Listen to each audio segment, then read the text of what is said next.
What if I told you that the single biggest myth in real estate investing is the one that's keeping you broke on the sidelines? Millions of aspiring investors are sitting on their hands right now, convinced they need to save up 20 or 30% before they can even think about buying their first investment property. Here's the thing, the down payment question isn't just a math problem. It's a psychological trap that the industry has accidentally set for you.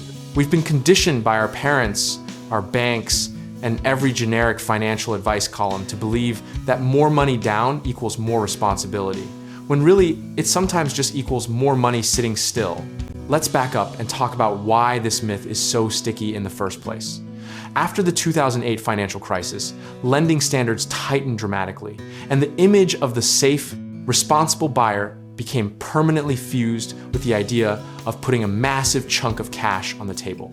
But here's the irony.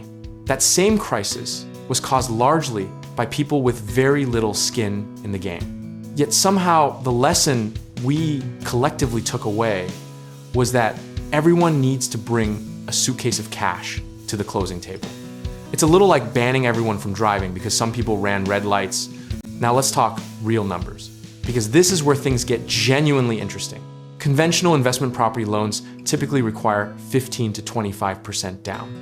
But that is absolutely not the ceiling of what's possible. It's more like the floor of one particular path. House hacking, for example, lets you buy a 2 to 4 unit property using an FHA loan with as little as 3.5% down, as long as you live in one of the units. That's a legitimate government-backed loophole that thousands of investors have used to build serious portfolios, starting with almost nothing. Then there are VA loans for eligible veterans, which can bring that down payment requirement all the way to zero. Yes, zero on owner-occupied multifamily properties. We're not talking about some sketchy creative finance seminar pitch. We're talking about federally insured products that have existed for decades. A common misconception is that putting less down means you're being reckless or that lenders will laugh you out of the room. In reality, lenders care far more about your credit score, debt-to-income ratio, and the property's income potential than they do about whether you're a down payment maximalist. Another myth worth destroying is that you always need your own money at all.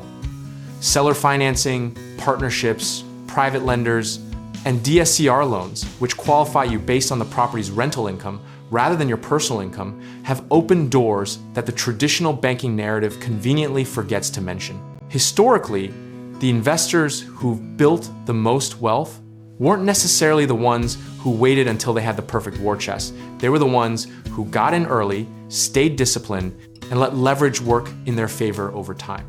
The 1980s real estate investors who stretched to put 10% down on rentals looked like geniuses by 1995, not because they were lucky, but because they were early and they held.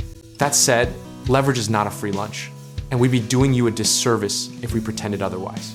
Lower down payments mean higher monthly payments, thinner cash flow margins, and less cushion if a tenant ghosts you or a roof decides to become a swimming pool.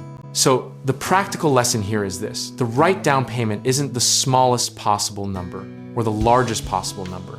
It's the one that keeps your cash flow positive, your reserves healthy, and your stress level below cardiac event territory.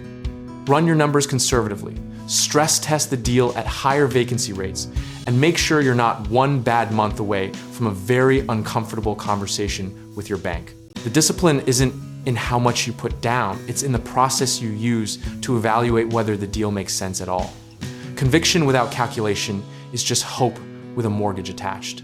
Position sizing matters too, and that means don't blow your entire liquid net worth on a single down payment just to say you're in the game. Keep reserves, keep options, and remember that the best investors we've ever seen treat real estate like a business, not a personality trait. At the end of the day, the down payment is just the entry fee. What you do after you close the deal is where the real game is played. Discipline, patience, and a boring, repeatable system will outperform any hot take about the perfect percentage every single time.